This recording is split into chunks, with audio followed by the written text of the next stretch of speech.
სურდო, ხველა, ქავილი, გამონაყარი. ეს ის სიმპტომებია, რომელიც ყველა დედას გვაწუხებს. მოისმენთ ყველაფერს, რაც ბავშვის ალერგიებზე უნდა იცოდეთ ყველა დედამ. სწორედ ამიტომ ამ და სხვა საკითხებზე დღეს მიენდმამის პოდკასტში ისაუბრებს იმუნოლოგ-ალერგოლოგი, ყველასთვის საყვარელი ბიძინა კულუმბეგოვი. მიენდმამი ქმნის ყოველთვიურ ყუთებს დედებისთვის და მათი შვილებისთვის, რომელიც სავსეა მოვლის საშუალებებით და განმავითარებელი ნივთებით. ყუთი შეძენა შეძლებს საიტიდან მიენდმამ.g. ბატონ ბიძინა, მოგესალმებით. მოგესალმებით. რატომ გახდა ალერგია 21 საუკუნის დაავადება? უბრალოდ შემთხვევა მოიმატა თუ დიაგნოსტიკა გაუმჯობესდა? მე ისე ვიტყოდი, რომ შეიძლება ორივე ფაქტორი იყოს გარკვეულწილად, ასე ვთქვათ, ამაში წვლილი შემდანი. ერთი ძალიან მნიშვნელოვანი ნაწილია, რომ საერთოდ ალერგიული დაავადებები, როგორც აუტოიმუნური დაავადებები, ონკოლოგიური დაავადებები, ბოლო 3-4 ათეული წლები ძალიან მკვეთრად იზრდება მსოფლიოში და ეხლა ეს მარტო დიაგნოსტიკასთან არ არის დაკავშირებული.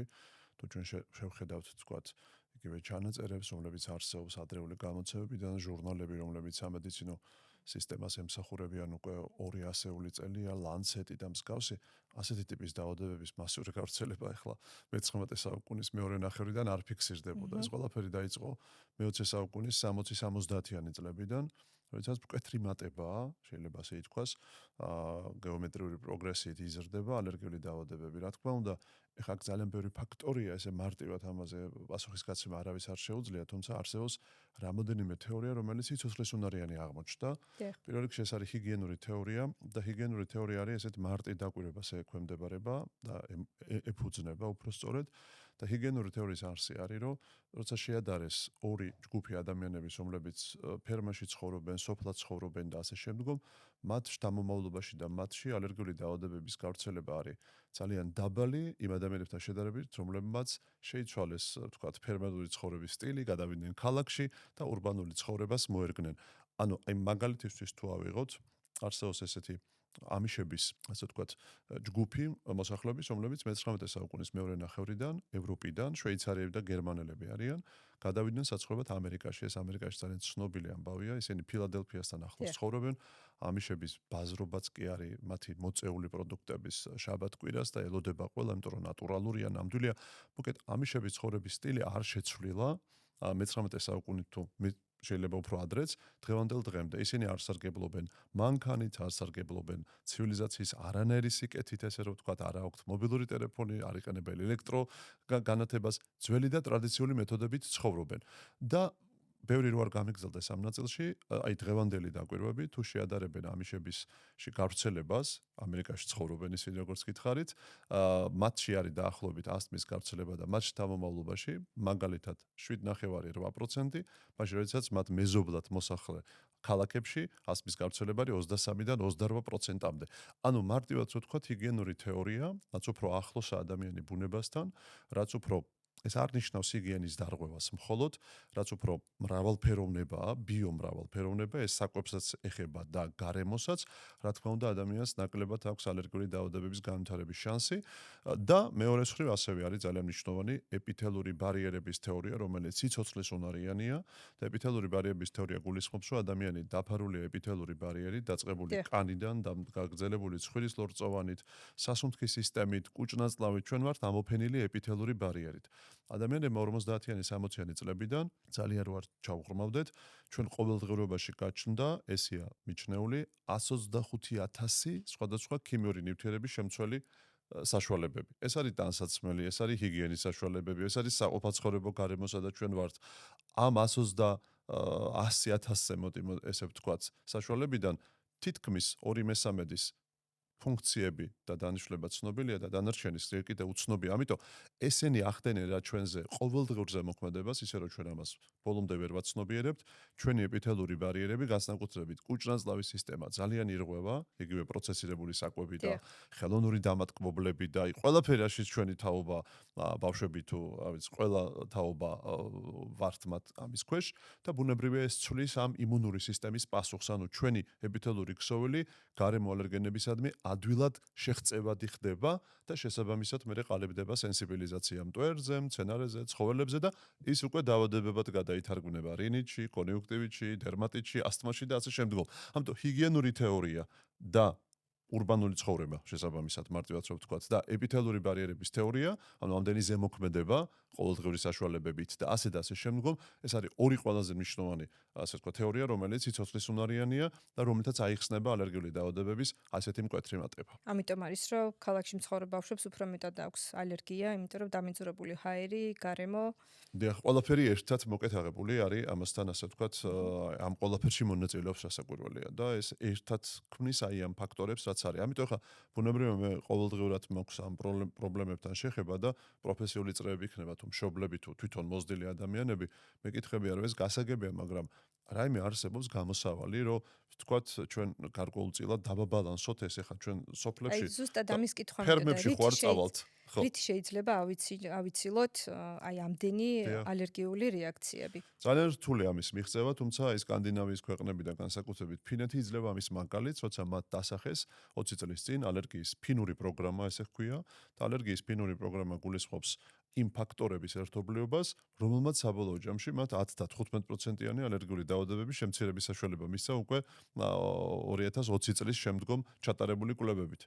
რა არის ეს ალერგიის ფინური, ასე ვთქვათ, პროგრამა, რომელიც შეიძლება ყველამ გააკეთოს ამის იმპლემენტაცია. პირველი, ეს არის რასაკვირველია, ძუძუთი კვების ხელშეწყობა, რომ ბავშვები მაქსიმალურად 6 თვემდე ხო საერთოდ ექსკლუზიურად და შემდგომ 2 წლამდე უნდა იღებდნენ ძუძუც საკვებს და მშობელმა ამაზე არ უნდა თქვას და მეორე მნიშვნელოვანი ნაწილი არის კვებითი მრავალფეროვნება. ანუ ჩვენს მომავალ თაობას, როცა ის ასაკობრივი უკვე ზღურბლი გადალახულია, ასაკვირველია საკვები უნდა იყოს რაც შეიძლება მრავალფეროვანი, საკვები უნდა იყოს ნაკლებად პროცესირებული, საკვები უნდა იყოს, ასე ვთქვათ, ნატურალურთან ძალიან მიახლოებული და რაც უფრო მეტად იქნება მიწოდებული ჩვენი ბავშვებისთვის არაპროცესირებული, არა ვთქვათ, დამატკბობრებით და მარტო, ასე ვთქვათ, ფერადი კანფეტებით არ იქნება ჩანაცვლებული მათი ყოველდღიური რაციონი, რაც სამწუხაროებაა და ჩიფსებით და ასე შემდგომ.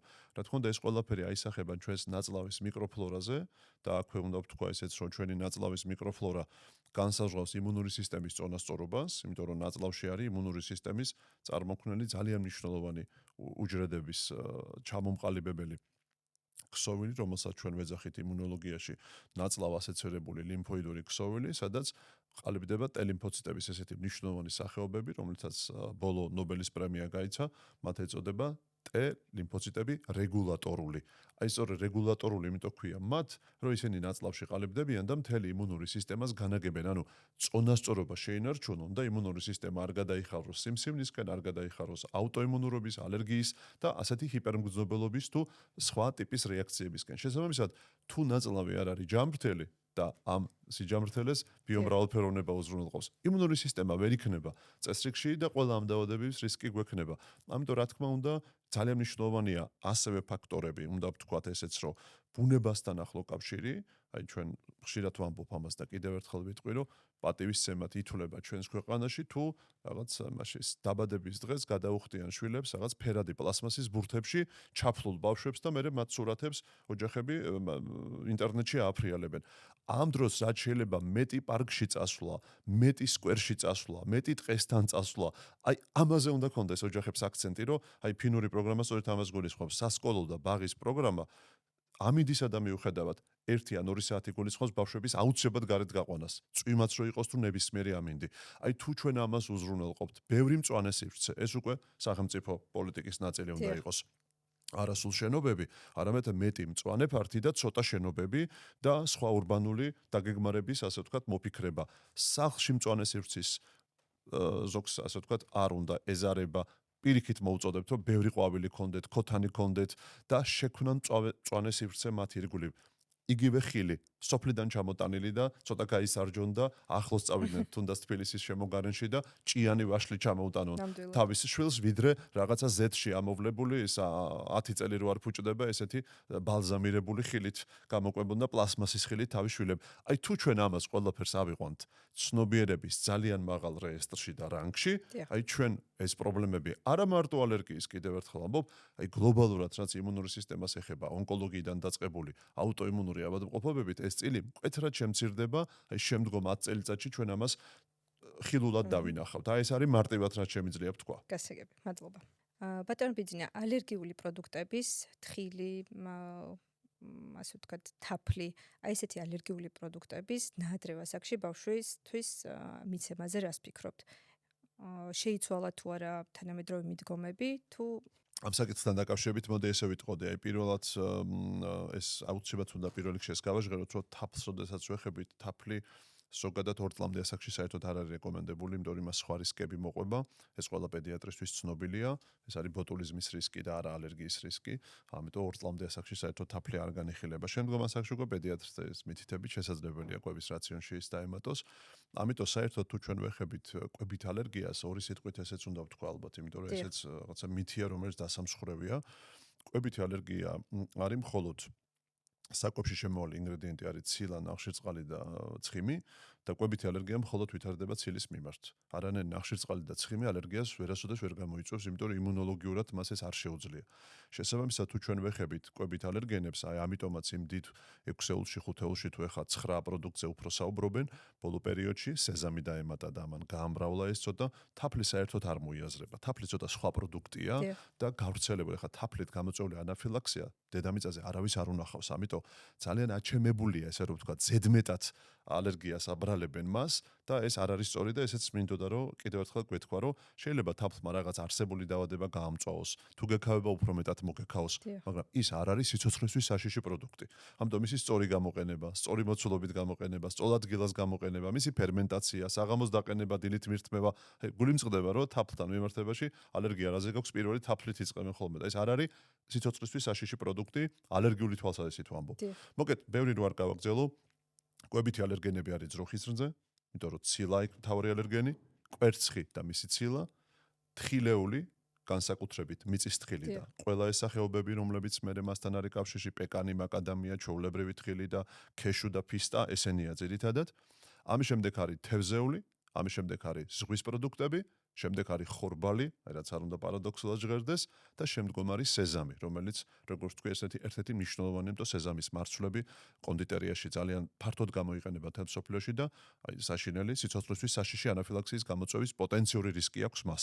ამიტომ როცა ჩვენ ლაპარაკობთ ადრეულ ასაკში მივცეთ თუ არა ასეთი პროდუქტები, აი პირდაპირ ვიტყვი რომ ასეთი ცალსახა რეკომენდაცია ჯერ სოფლიოში არ არის, მაგრამ ბევრი ლიპ სტადი, ძალიან ბევრი კვლევები ჩატარდა და მიმდინარეობს კიდეც ბრიტანელებმა ჩაატარეს და ევროპის ასე ვთქვათ რამოდენიმე ქვეყანაში ერთდროულად მიმდინარეობდა გამოყვეს რისკის ჯგუფის ბავშვები, რისკის ჯგუფი რა არის? თუ მათ დაძმას ჰქონდა ალერგია, ან მშობლებიდან ერთ მაინც ჰქონდა ალერგია.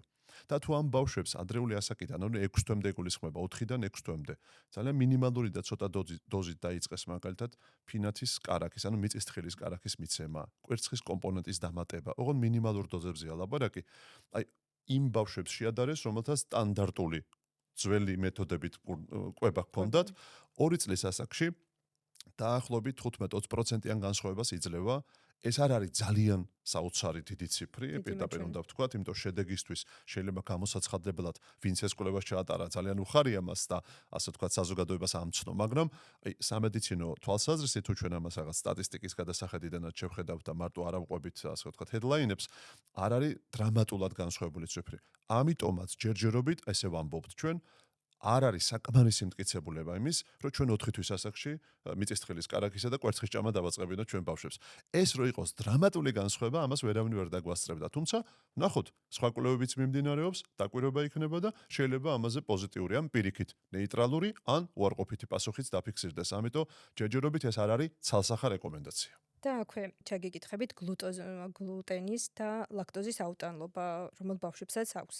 როგორ ამოვიცნონ დედებმა, რას ურჩევთ დედებს და როდის მიმართონ პედიატრს? ძალიან დიდი მადლობა ამ კითხვისთვის, იმიტომ პირველი მინდა განმარტება გავაკეთო, იმიტომ ჩემი ყოველდღიური პრაქტიკის აი ამ რაღაცა ცნებების გაბათილებას ბევრი დრო და რესურსი მიაქვს ჩემი, რაც არა მაქვს ძალიან ბევრი და ამიტომ ეს დამეხმარება ხა, ვინც მოусმენს ამას. პირველი, როგორც წეგან გავაკეთე განმარტება, ალერგია არის მარტო ცილაზე და არ არის ნახშირწყალზე და ცხიმზე. ამიტომ ძალიან მნიშვნელოვანია და ჩვენ ყველას კოლეგებს გვაწუხებს, ჩემს კოლეგებს, გასტროენტეროლოგებს, ბავშვთას, ჩვენ გლუტენს მერე დაუბრუნდები, ლაქტოზასთან მიმართებაში არასოდეს სიტყვას არ ვამბობთ, იმიტომ ნონსენსია, ლაქტოზის ალერგია აქვს ამა თუ იმ პაციენტს, სიტყვას ყოველთვის ვიყენებთ ლაქტოზის აუტანლობას. დიახ. ამიტომ ის არ არის ალერგია. შესაბამისად, რატომ არ არის ალერგია? იმიტომ რომ ლაქტოზა არის რძის შაქარი, ნახშირწყალია და არ შეიძლება მასზე კონდეს ადამიანს ალერგია. ის არის აუტანლობა. ამიტომ ლაქტოზის აუტანლობა რითი განსხვავდება რძის ალერგიისგან? იმით განსხვავდება, რომ ლაქტოზის აუტანლობა გადაითარგმნება მხოლოდ ერთადერთ არა. შეიძლება ასე ითქვას, რამოდენიმე სიმპტომში და არასოდეს არ იქნება კანზე გამონაყარი, სიწითლე, შეშუპება, ანაფილაქსიური შოკი რძის ალერგიისგან განსხვავებით. რა იქნება? იქ იქნება თუმე ლაქტოზას ვერ ვიტან და არა, ალერგია არა, აუტანლობა მაქვს. ეს არის ძალიან მნიშვნელოვანი. იქნება მხოლოდ და მხოლოდ მუცლის ტკივილი, ჭარბი აერაცია, ანუ გაზების დაგროვება მარტივი სიტყვებით რო ვთქვათ და შეიძლება იყოს უჭის თხელი მოქმედება, ანუ დიარეის განვითარება. არასოდეს ლაქტოზის აუტანლობა ნაწლავს არ გაცდება. ანუ ზედაპირული გამორიცხულია, იმიტომ რომ ის ალერგია არ არის, არის აუტანლობა. შესაბამისად, რა არის პრობლემა, რას ვაწყდებით? დაუდასტურა მე ან ჩემმა კოლეგებმა და ჩვენმა თქვათ კლინიკამ პირობითად ან სხვა კოლეგამ რძის ალერგია. იმ წუთში მოდის კითხვა, რომ რძის ალერგია გვაქვს, ეხლა დავინახე სააფთიაქო ან სუპერმარკეტის ქსელში ულაქტოზო პროდუქტი იყიდება, მაგათად მაწონი პირობითად, ან ყველი, შემიძლია ხო ესე იგი მივცე ჩემს შვილს. ამიტომ კიდევ ერთხელ უნდა მივცე განმარტება, რომ რძის ალერგია არის სხვა მოვლენა, ლაქტოზა იქნება თუ არა რძის პროდუქტში, ეს არ ეხება რძის ალერგიის მქონე ხალხს. ის ეხება მათ, ვისაც აქვს ლაქტოზის აუტანლობა. ანუ ჭამიდა რამოდენიმე წუთში ან მაქსიმუმ საათში, მუცელის ტკივდება, გაზები უგროვდება, შებერილობის შეგრძნება აქვთ, აი მათ უნდა მიიღონ ულაქტოზო პროდუქტები დიაგნოსტიკის მერე. რაც შეეხება გლუტენს, გლუტენი არის ძალიან მნიშვნელოვანი ნაწილი, ესეც არ არის ალერგია, ამიტომაც ქვია გლუტენის აუტანლობა და ეს პედიატრის და მოზრდილი გასტროენტეროლოგის ან ბავშვთა გასტროენტეროლოგის სფეროა. ჩვენ ვეხმარებით მის ამოცნობაში, იმიტომ რომ გლუტენის აუტანლობა ძალიან ბევრი სასაუბროა ამ საკითხზე, მაგრამ მე მარტივად ვიტყვი, რომ შეიძლება იყოს ასეთი უცნაურობა, რაღაცა ტიპის გამონაყარი, რომელსაც ჰერპეტი ფორმული, ანუ ჰერპესის მაგვარი დერმატიტი ახასიათებდეს. პირველი ნიშანი რასაკვირველი არის ბავშვის დაგანვითარებაში ჩამორჩენა, ანუ სიმაღლეში ტანდაბლობა, რომელიც უხშირესი და წამყვანი მიზეზი, გლუტენის აუტანლობის გავრცელება არის 100-დან 1 ბავშვი, ევროპული კვლევებით 100-დან 3-საც შეიძლება ჰქონდეს. ამის გარდა არის ისეთი მრავალფეროვნების სიმპტომები, შეიძლება ასე ვთქვათ, სახტად დარჩეს ადამიანი. ემალის დეფექტიდან, ანუ კბილების ადრეული დაზიანებიდან დაწყებული, უშვილობით დამთავრებული გვიანასაკში თუ ის ამოცნობილი არ იყო. ასე და ასე შემდგომ შეიძლება იყოს ეპილეფსიური ტიპის გულყრის მიზეზი, ატაქსიის და კოორდინაციის დარღვევის მიზეზი და რკინადეფიციტური ანემიის მიზეზი, იმიტომ რომ თუ ნაწლავი ხორბლის, სამცილის, გლუტენის მიერ ზიანდება, ჩემს მიერ მიღებული საკვებიში არსებული ხორცში, მაგათაც რკინა ვერ შეიწოვება. ამიტომ ვითარდება რკინადეფიციტური ანემია, რომელიც რაც არ უნდა წლების მანძილზე რკინა ხელოვნურად დამალევინოს ჩემმა ექიმმა, ჰემატოლოგმა თუ ოჯახის ექიმმა, ის არ შეიწოვება, ამიტომ შედეგი არ არის. ამიტომ ადამიანები, რომლებიც რეფრაქტერულ, ანუ დაუმორჩილებელ რკინა დეფიციტს ებრძვიან, პირველ რიგში გლუტენის აუტანლობა უნდა გამორიცხონ. მოკლედ ეს ძალიან კომპლექსური საკითხია. ჯაჭვურია, ბევრი ორგანოს ეხება და კიდევ ერთხელ ამბობ, ალერგოლოგის კომპეტენცია არ არის, მე არ მომმართო და ჩვენ არ მოგმართონ, აუცილებლად გასტროენტეროლოგი და ოჯახის ექიმი ან პედიატრი ჩააყენონ საქმის კურსში. ეხლა ალბათ ყველაზე საჭირო და ინფორმატიული პასუხი იყო თქვენი დედებისთვის, ვისაც ესეთი აუტანლობა აწუხებს ვიშვილებსაც. ბატონო ზვიძინა, რამდენად რეალურია სრულიად ალერგიისგან განკურნება? თუ უბრალოდ სიმპტომების მართვა უნდა ვისწავლოთ მშობლებმა. ხო, ეხა აქ რასაკვირველია ძალიან მნიშვნელოვანი განმარტებაც უნდა გავაკეთოთ ამ შემთხვევაში, რომ ქრონიკული დაავადებების სრული განკურნება შეუძლებელია ზოგადად, თუმცა ესეც არ უნდა წარმოვიდგინოთ, ყველა დაავადებას, მათ შორის ქრონიკულსაც შეიძლება სპონტანური რემისია, ან უფრო სწორი საკითხის ესე დაყენება, კლინიკური რემისია შეიძლება თან ახლდეს სწორი მკურნალობის ან რაღაცა შინაგანი იმუნობიოლოგიური ძალების მობილიზირებით. ამიტომ მე მაგალითად მაქვს წიგნი პოპულარულ ენაზე გაკეთებული, რომელსაც ესე დავარქვით, ცხოვრება ალერგიასთან ერთად.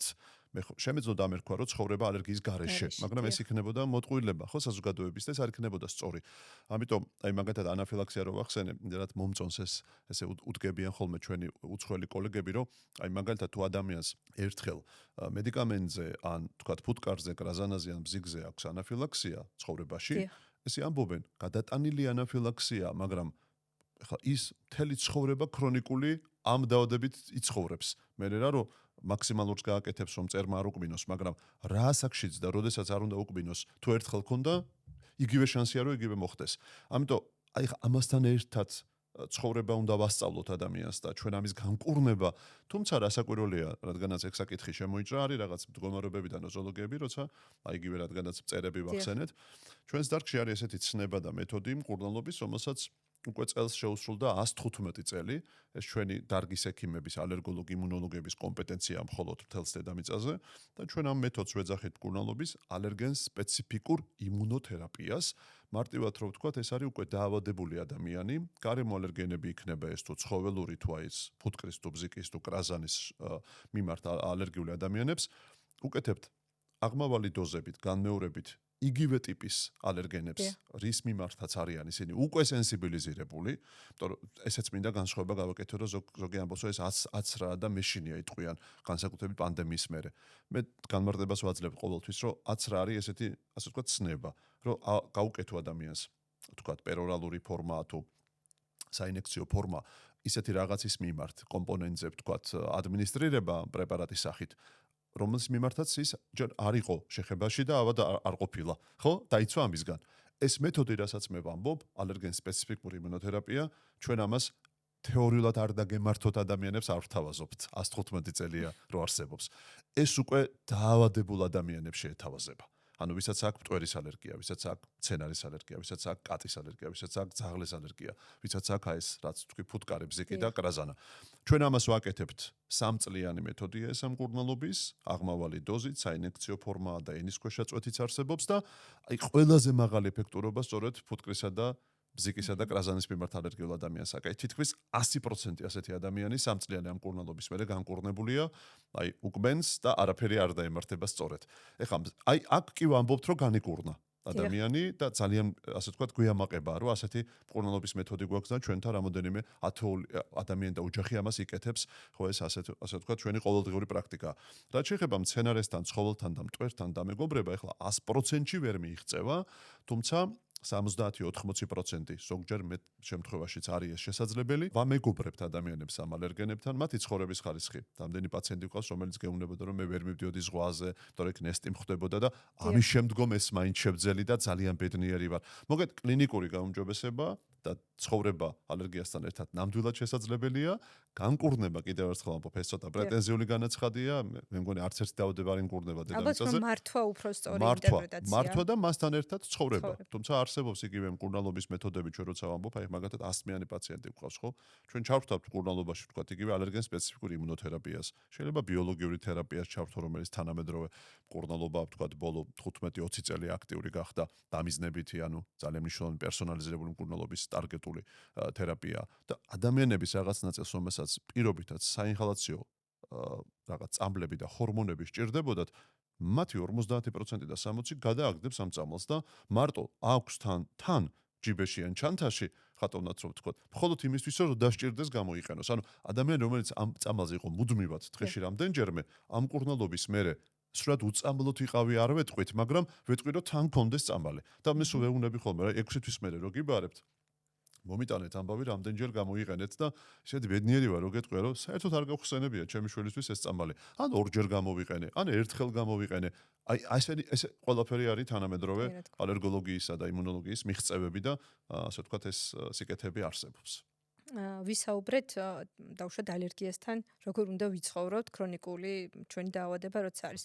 ანუ ხშირად გამიგია ესეთი საუბარი ბევრისგან, ან ჩემ შვილს არ ქონდა ალერგია და ეხლა რატომ დაემართა.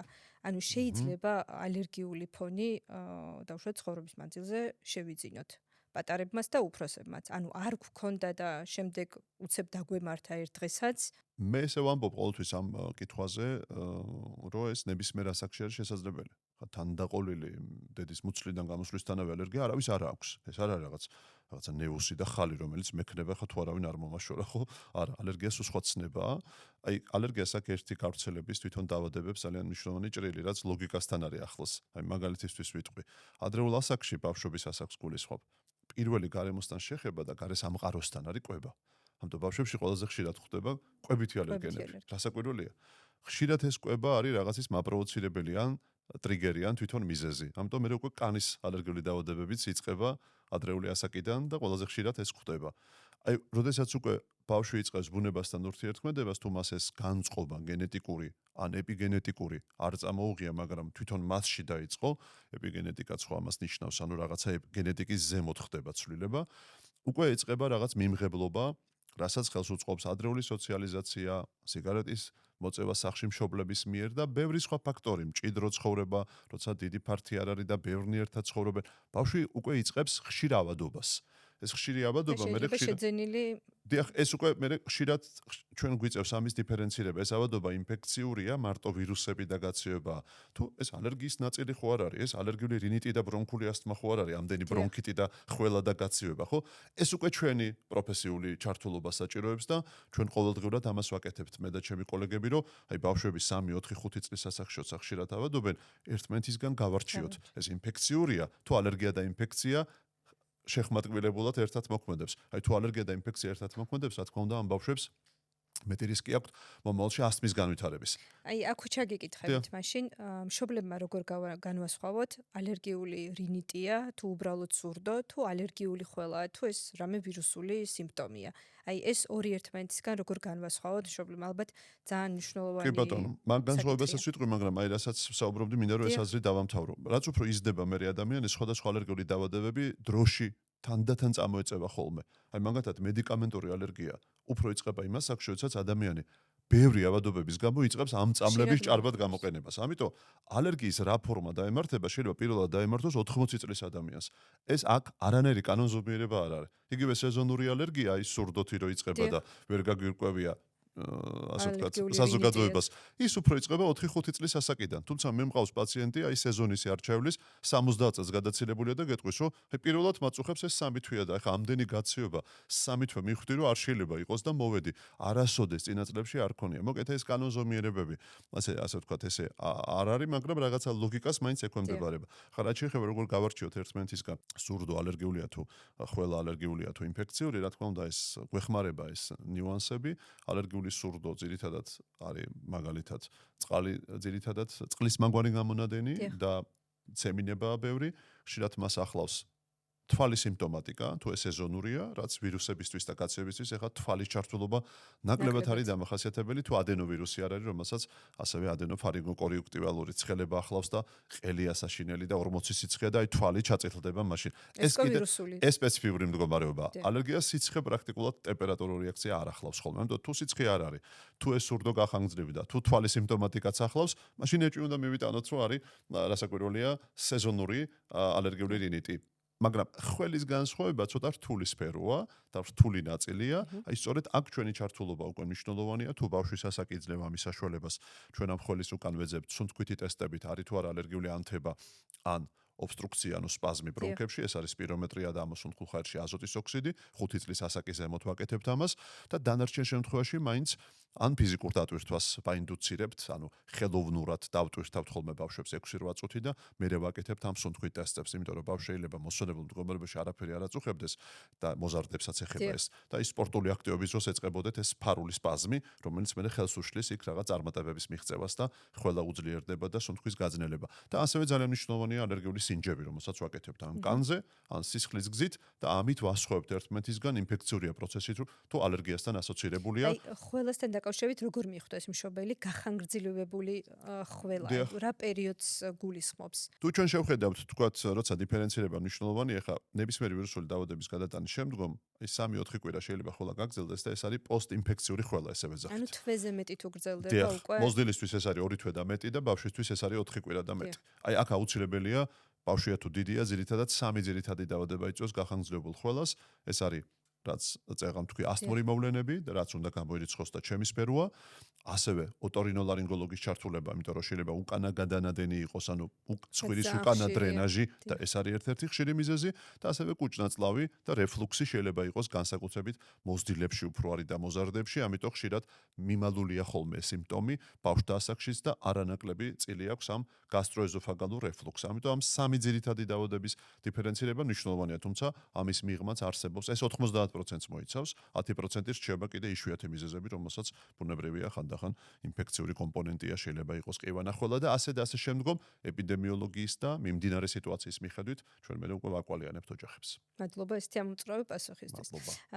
აქვე ჩაგიკითხებით, წეგან ახსენეთ კრაზანის და ფუტკრის ნაკბენი. დიახ. მითია თუ რეალობა, რომ დექსამეტაზონი უნდა გადავტეხოთ, როცა ბავშვს ალერგიული ფონი აქვს ნაკბენზე, ან არ ვიცით და ქალაქგარეთ ვართ, როგორ უნდა მოვიქცეთ? არის ესეთი მცნება, რომ დექსამეტაზონი უნდა გადავტეხოთ და იმ წუთას მივცეთ. რამდენად სწორია ეს მიდგომა? რას ურჩევდით მშობლებს? უკვე მოდის ზაფხულის პერიოდი და ქალაქგარეთ გავდივართ. ჩემი რჩევა იქნება ერთი და ძალიან ასე ვთქვათ, მკაფიო და მნიშვნელოვანი, რომ აი ნებისმიერი გარე აქტივობის დროს, ეს იქნება კურორტული აქტივობა თუ საზაფხულო სახლებში და სოფლებში ჩვენი წასვლის დროს, რაღაცა მინიმალური სტანდარტის, ასე ვთქვათ, ზაფხულის აფთიაქი უნდა გააკეთოს მშობელმა. პირველ რიგში თუ ალერგიული შვილი ყავს, მის ალერგოლოგთან გაიროს კონსულტაცია, ჩვენ ვატანთ ხოლმე ტაბლეტირებული ფორმით წამალს, ასაკს გააჩნია, სიროფის ფორმით, წვეთის ფორმით, ვურჩევთ ხოლმე, დოზებს უწერთ მისი კილოგრამ წონაზე და ასაკთან მიმართებაში. შეიძლება იგივე წამალი, რომელიც თქვენ დაასახელოთ, მივცეთ, არჩევის ფორმა, ასე ვთქვათ, დაუკონკრეტოთ, მისცენ გახსნილი ფორმით, თუ პირდაპირ ვთქვათ, ინექცია გააკეთონ, ასევე არსებობს მისი ანალოგები, რომლებიც ჰორმონალური პრეპარატების ნუსხას მიეკუთვნება, უკვე სიროფის სახით იყიდება ჩვენს ქვეყანაში და ძალიან კარგ არჩევანს გვაძლევს, ტაბლეტირებული ფორმებიც არსებობს.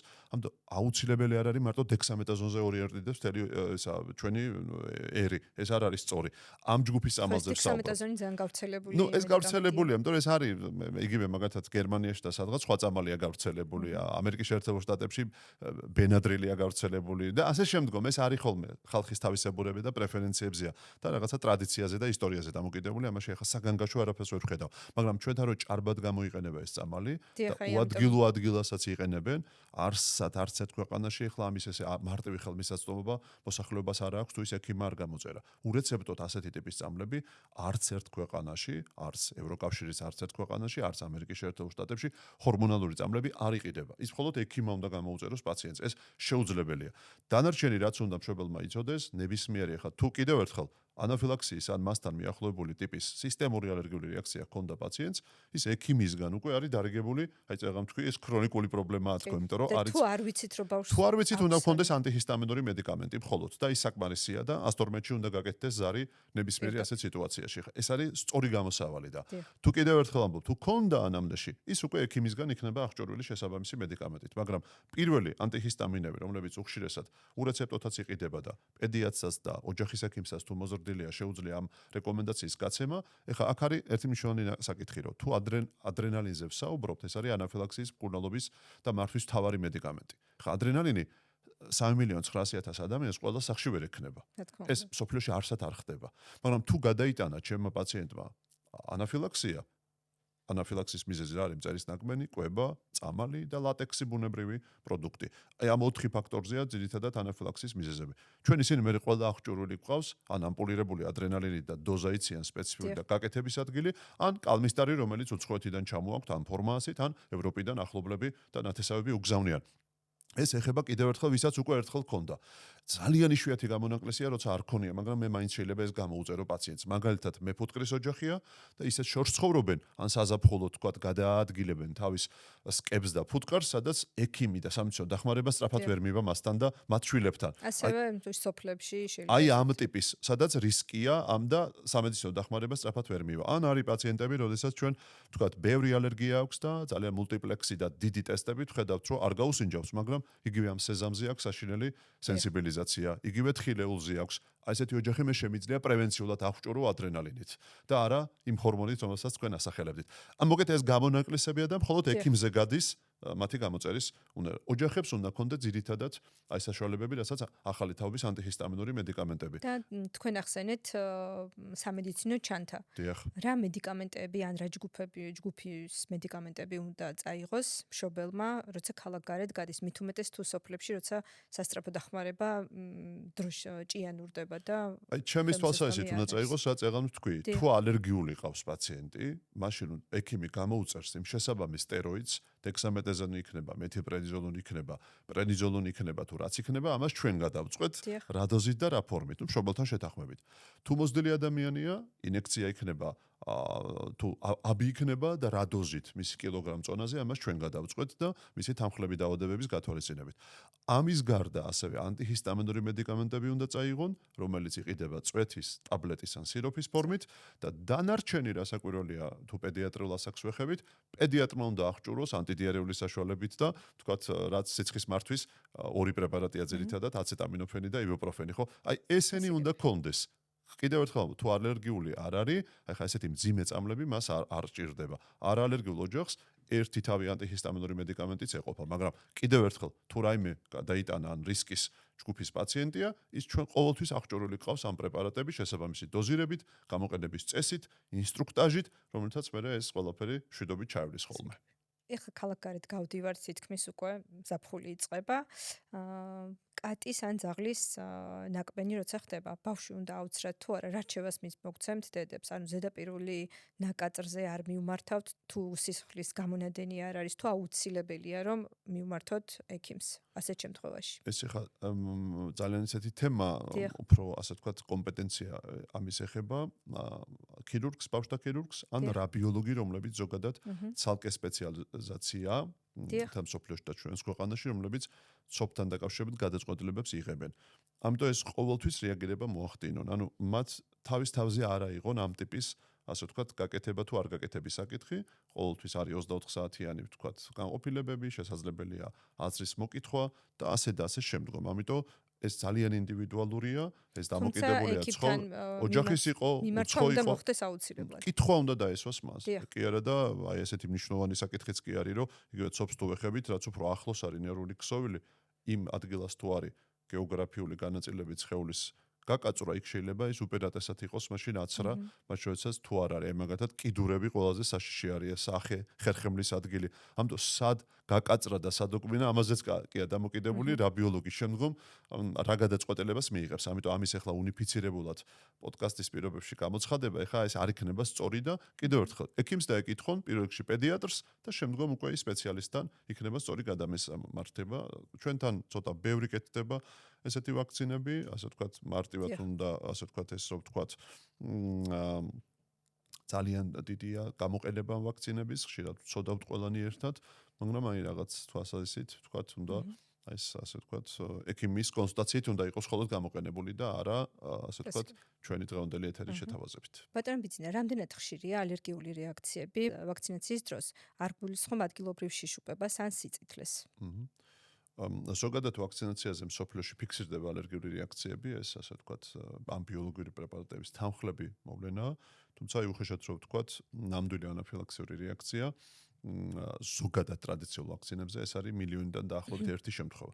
ეს ძალიან იშვიათი მოვლენაა, აი ანაფილაქსია, მაგალითად წითელა-წითურა ყბაყურაზე ან სხვა ტიპის ვთქვათ 6 კომპონენტიან ვაქცინებზე, აი საქართველოს შეიძლება იყოს აი მილიონ მოსახლეზე რო გადათვალო, ხო ეს ძალიან იშვიათი წელიწადში 2 ან 3 შემთხვევა. მეტი უბრალოდ ეს არ ფიქსირდება, ასეთი კიდევ ერთხელ ვამბობ, ყისი არის სწრაფი რეაქციები. ახლა COVID ვაქცინების დროს ეს ციფრი ცოტა გაზრდილი იყო, იმიტომ რომ ვაქცინებში არსებული ნივთიერებების შედარებით 9-10 პაციენტთან იძლეოდა ასეთი ტიპის რეაქციისგან გამოყენების ასე ვთქვათ რისკებს ქმნიდა, მაგრამ ზოგადად ვაქცინები ალერგიული მძიმე რეაქციების თვალსაზრისით, ბავშვებისთვის განკუთვნილი რაც არის ვაქცინები, ძალიან უსაფრთხო პრეპარატებად ითვლება. ახლა სხვა გვერდით მოვლენები, როგორც თქვენ უკვე კითხვაშივე ბრძანეთ, ლოკალური შეშუპება, ტკივილი ეს ჩვეულებრივად შეიძლება ახასიათებდეს იგივე სიცხითი რეაქცია, რაც მისთვის ნორმალურად ითვლება. თვითონ ალერგიული კუთხით აი ესეთი უიშვიათესია, მათზე ნამდვილი ანაფილაქსიური რეაქციები. ბატონო ბიძინა, როცა გვჭირდება სტომატოლოგთან ვიზიტი და ჩვენს ბავშვს დასჭირდა ანესთეზია, რამდენად გონივრულია რომ წინასწარ გავუკეთოთ ბავშვს სინჯი? საერთოდ ესე ვთქვათ, რომ თუ ჩვენ შევხედავთ მსოფლიოში არსებულ პრაქტიკას, არც ერთ ქვეყანაში, არც ერთ დედას თავისი შვილი სინჯზე არ მიყავს, სანამ სტომატოლოგთან მივა. დიახ. ესეთი რამ არ არსებობს უბრალოდ. ესეც რაღაცა უნდა დავძლიოთ ჩვენს ასე ვთქვათ, ქვეყანაში არსებული რაღაცა ძველი საბჭოთა დროინდელი პრაქტიკაა, მე ესე ვთქვი. ჩვენ აღმოსავლეთ ევროპელ კოლეგებსაც ვესაუბრებით, პოლონელები, ბულგარელები, რუმინელები, ისინი ამბობენ, რომ აი ხო ჩვენ ეს რაღაცა 40 წლის წინ გავიარეთ და 30 წლის წინ. მაგრამ დასავლეთ ევროპელი ხალხები და ექიმები და კოლეგები ამას საერთოდ ვერ ხვდებიან. ამას რო კითხავ, აი საერთოდ მხრებს იჩეჩავენ. აი მოგერიდება კიდეც დანიელ ალერგოლოგს ეს რო კითხო, რომ ვინმეს პრევენციისთვის სკრინინგულად მოყავს თუ არა ვინმე შენთან სინჯისთვის პაციენტი.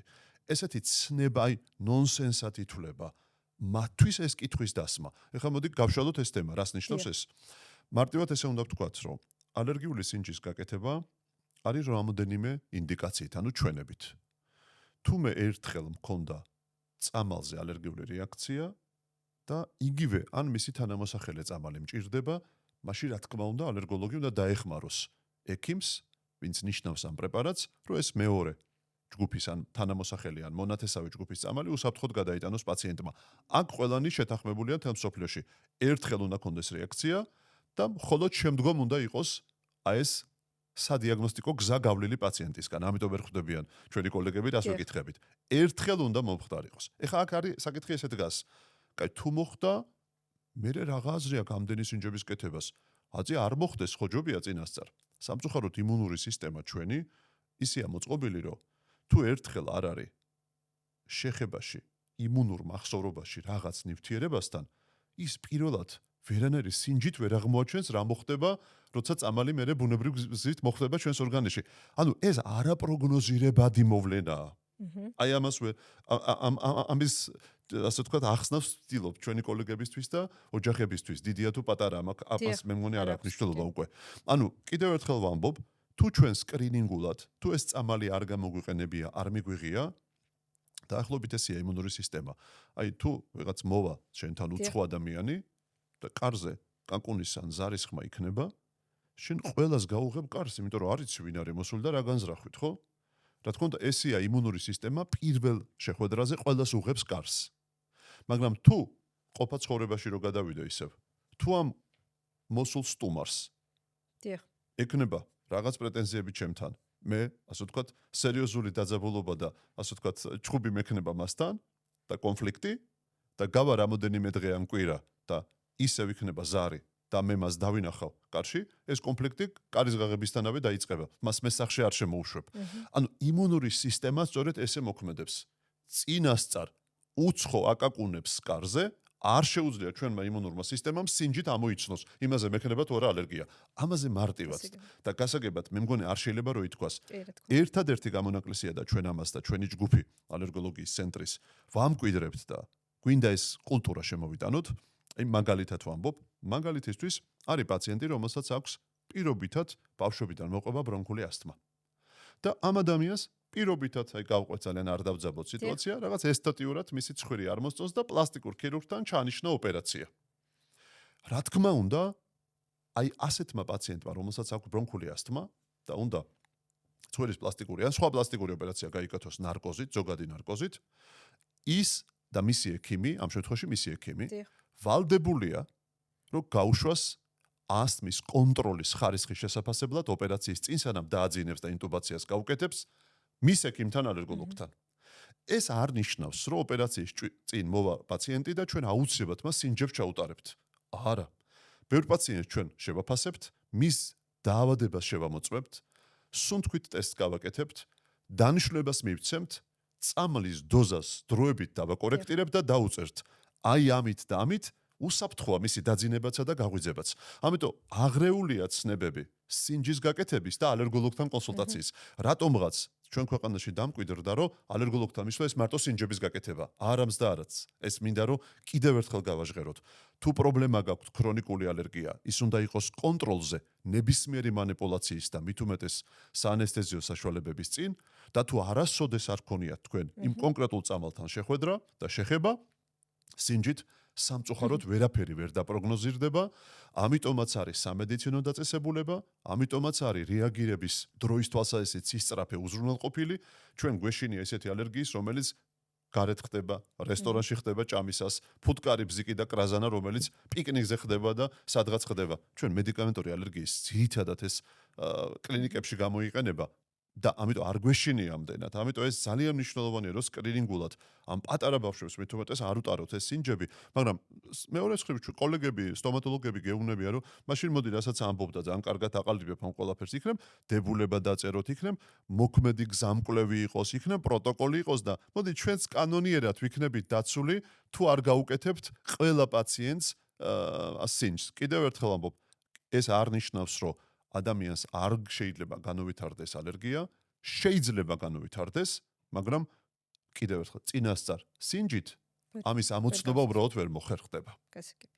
რა არის ატოპიური დერმატიტის გამომწვევი მიზეზი? დღეს ძალიან ბევრი მოზარდი პატარა ბავშვი იტანჯება აი ამ ასე ვთქვათ დაავადებით. რას გვირჩევთ მშობლებს? ჩემ შულს აქვს მაგალითად ატოპიური დერმატიტი და ჩემი გამოსავალი არის ინტენსიური დატენიანება. ეს კვებაზეა დამოკიდებული თუ ატოპიური დერმატიტი არის ალერგიული ერთ-ერთი მნიშვნელოვანი დაავადება, რომელიც ჩვენი ყოველდღიური პრაქტიკის ნაწილია.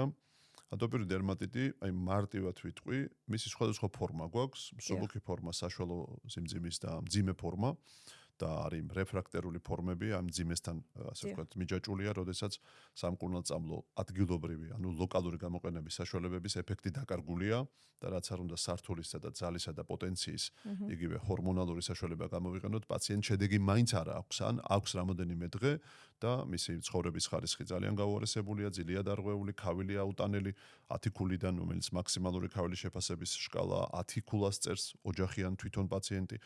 და მოკეთ ეს არის მძიმე ფორმა. თუ ჩვენ ახლა მძიმე ფორმაზე ვიტყვით, მისი ძირითადი მიზეზი არის ხშირად შეჯაჭულია მძიმე ფორმები რინითთან და ბრონქულ ასთმასთან. ამით განსხვავდება ჩვენი მიდგომა დერმატოლოგებისგან, ესე რომ ვთქვათ, იმიტომ რომ ეს არის სამი დაავადების ერთი სხვადასხვა სახე, კანის მძიმე ატოპიური დერმატიტი, საშუალო მძიმე ესე ვიტყოდი, ცხვირის პრობლემები, რომელიც მერე დროში ხშირად ალერგიული დაავადებების ოდისია, ანუ მოგზაურობა ცხოვრებისეული პირველი იწყება დერმატიტით. აი დერმატიტის მქონე ბავშვებს თუ ის რთულად სამართავი ფორმა აქვთ, 30-40% რისკი აქვთ 3-4 წლის ასაკიდან უკვე რინიტისა და ბრონქების პრობლემას დაერთოს. ამიტომ ჩვენ ძალიან ყურადღებით ვუყურებთ განსაკუთრებით საშუალო და მძიმე დერმატიტის მქონე ბავშვებს. ხა რაც შეეხება მსუბუქი დერმატიტი, შეიძლება ყველა მეორე ბავშვს გქონდეს და შემოიფარგლოს კანის სიმშრალით. აი მე ესე ვეუბნები ხოლმე მშობლებთან ესეთი განმარტება მაქვს განსაკუთრებით მსუბუქი დერმატიტის დროს, რომ ხა თქვენ მიზნად უნდა ისახავთ იმას, რომ რაღაცა მისი კანი თქვენი შვილის იყოს უნივერსალურად მომწიფებული და მდგრადი ყველაფრის მიმართ. როგორც თქვენ შვილს ჯერ ჩამოუყალიბებელი აქვს კულცის ძარღვთა სისტემა, ძვლოვანი სისტემა, ნერვული სისტემა, ყველა სისტემა. აი ესე არის კანის უმწიფრობის ნაწილი ეს ატოპიური დერმატიტი თავისი სიმშრალით, იმიტომ რომ კანში არის რაღაც შემაკავებელი წყლის ცილები, ფილაგრინია ეს თუ ასე შემდგომ ინტეგრინი და ბევრი ცერამიდები და შემდგომ, აი ეს ფილაგრინის თუ სიღრმისეული დეფიციტია, აი არის მაშინ ის რთული და მძიმე დერმატიტი. ანუ რაღაც ნივთიერება, რომელიც აკლია ამ კანს. და მსუბუქ ფორმებში ეს ძალიან დროებითი და ტრანზიტორული ნაკლოვანებაა და ზრდასთან ერთად ეს ყველაფერი, აი საერთოდ დერმატიტი ვისაც აქვს, იმ პაციენტების თითქმის 80-85%, 12-13 წლამდე, ესეა მსოფლიო სტატისტიკა, ეს დაავადება სპონტანურად ეკარგება და მოვლის პირობებში გაზდის, რასაკვირველია. კვებასთან არ არის დაკავშირებული? აი მე გეტყვით, ახლა მაგნაწილზე გადავალ. ახლა უმრავლესობა პაციენტი როდესაც ჩვენთან მოდის, გეტყვის, რომ აი ყველაფერი გავაკეთე, იქ რაღაცა მკაცრ დიეტაზე დაამსვა ექიმმა და მაინც კლინიკური გაუმჯობესება არ არის.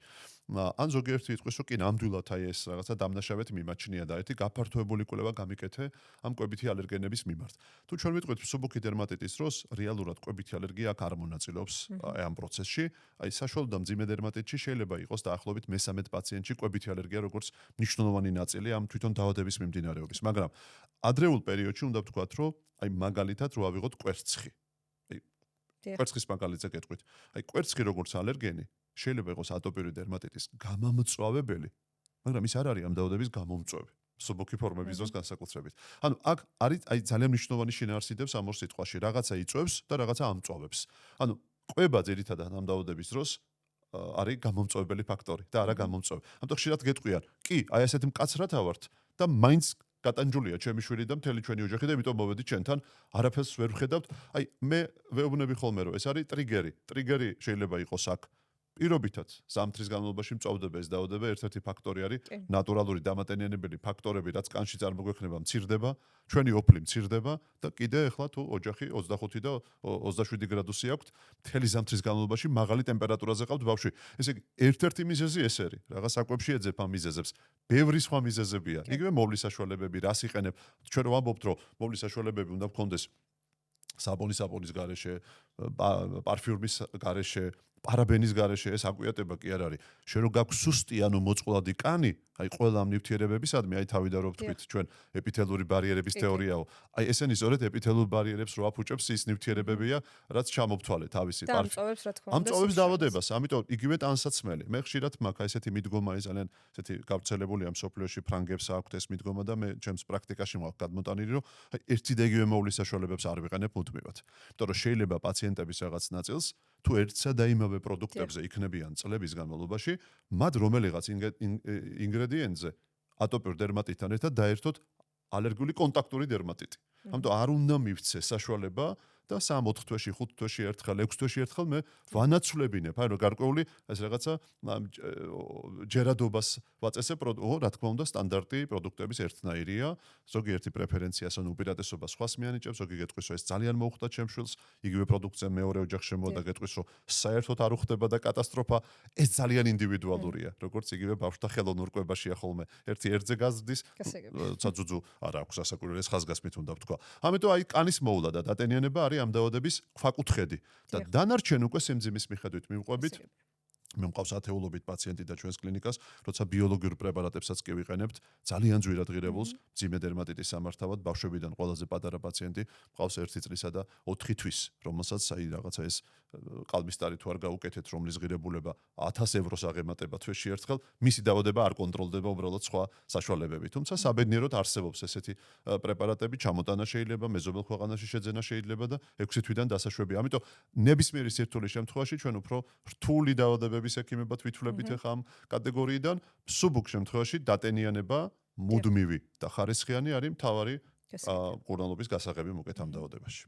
ბატონო ბიძინა, რას ურჩევდით ორსულ დედებს, რომლებსაც სახლში ყავთ შინაური ცხოველები? ეხლა შინაურ ცხოველებთან მიმართებაში, აი თუ ჩვენ შევხედავთ სოფლიოში არსებულ კვლევებს და მონაცემებს, არსებობს ესეთი გენი გარემო ურთიერთქმედების კვლევები, ცალსახა ერთი რაც დაინახეს ბრიტანელებმა და ევროპელმა ხალხებმა, იგივე კოჰორტა იყო დანიური, თუ ადრეული ასაკიდან ორსულობის დროსაც კი განწყობილ ალერგიისადმი განწყობილ ოჯახებში იყო დიდი მოცულობის ძაღლი, იქ რატომღაც ყველაზე ნაკლები ასთმა დაფიქსირდა.